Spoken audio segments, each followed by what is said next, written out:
Evangelio de nuestro Señor Jesucristo según San Lucas.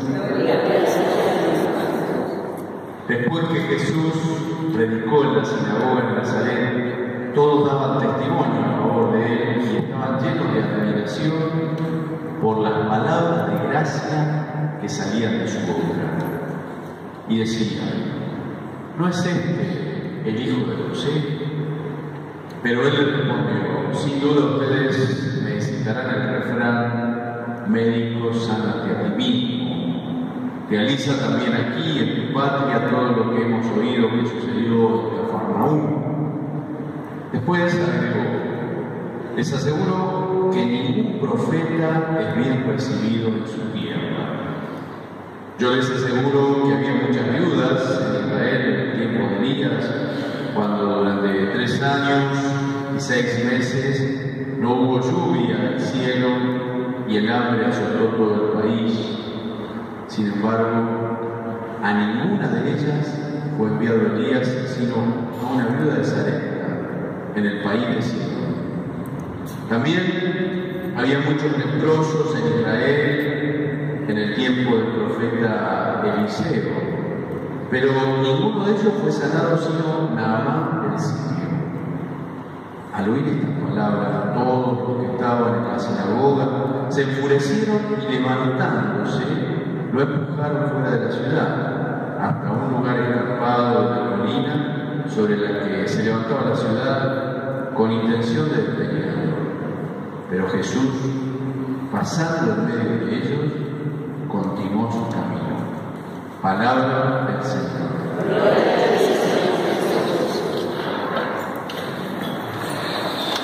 Cuando leí estas lecturas, medité mucho sobre la vocación, esa palabra en latín, el verbo vocare, que significa llamar. Dios llama al ser humano por alguna inspiración, ese llamado de una voz interior, profunda, que se da por algún acontecimiento externo, por personas. Lo vemos en tantas ocasiones. Siempre tengo muy presente la de Francisco de Asís, ese gran héroe de la iglesia, que era un joven vendedor de telas, trabajaba en el negocio de su padre, poseía muchos bienes materiales. Un día llegó un mendigo a pedirle ayuda por el amor de Dios, y Francisco lo echó. Pero después, mientras seguía atendiendo a la gente, se quedó pensando y dijo: pero si este hombre me hubiera venido a pedir algo en el nombre de un varón, un conde importante, yo lo hubiera tenido distinto. Y por eso salió rápido al encuentro del pobre y lo llenó de monedas de mucho valor. Y ahí comenzó su transformación interior. Fue el llamado que se sirvió de ese mendigo que le pidió algo en el nombre de Dios. Y vemos cómo la vocación de Francisco y las vocaciones que vemos en los textos evangélicos, hoy vemos esta vocación de Jesús, vemos la del profeta Jeremías, son muy similares también a nuestras vocaciones.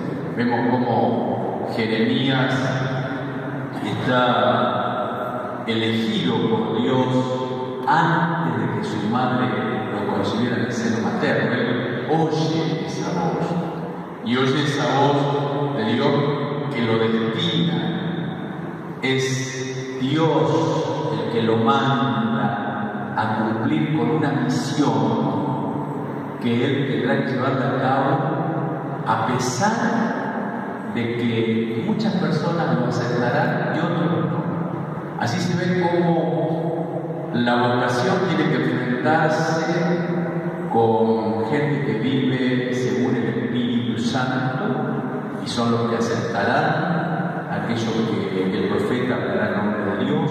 Pero también hay mucha gente que vive según los criterios de la carne, del mundo, que no le interesa en absoluto y esos serán los que lo rechazarán. Y por eso Dios le dice, no tengas miedo por esas personas que viven en la carne, que no te van a aceptar, porque están en otra cosa totalmente distinta. Porque dice, yo te haré a vos como una columna de hierro. Le dice, a pesar de todo, voy a darte una fuerza especial, te voy a cuidar, te voy a librar. Y eso que le dice Dios a Jeremías es lo que también nos dice a nosotros, que hemos recibido nuestras vocaciones, un llamado como ustedes a la vida laical, otros a la vida religiosa, otros a la vida sacerdotal, dentro de la vida laical para el matrimonio, a la viudez, a la soltería, pero hay que experimentar que la vocación viene de Dios y que si tengo esta misión no es porque vino al azar, sino porque Dios me la dio y tengo que serle fiel a Dios, pase lo que pase, cada uno lo suyo, todos tenemos vocación. Como esa mujer un día fue a anotar a su hija que se iba a casar, y el sacerdote le dice, bueno, pero su hija tiene vocación. Y la mujer le dice, no, mi hija no tiene vocación. Pero como no se va a casar, sí, se va a casar, pero no tiene vocación. Y entonces la mujer dice, no tiene vocación para ser religiosa, no se va a casar. Y el sacerdote dice, no, pero la vocación no es solo para la vida religiosa, también el matrimonio es una vocación. ¿Tiene vocación su hija al matrimonio? Y bueno, si cada uno de nosotros tenemos vocación, hemos de ser fieles a Dios. A pesar de que a veces tengamos que enfrentarnos con diferentes situaciones, como Jeremías, y también lo vemos en el Evangelio de hoy con el joven Jesús. Este texto está vinculado al Evangelio del domingo pasado, en donde Jesús entra a la sinagoga de Nazaret, así leyó ese texto del profeta Isaías, capítulo 61, dice: el Espíritu del Señor está sobre mí porque me consagró para anunciar la buena noticia a los pobres, para sanar a los enfermos, para liberar a los oprimidos.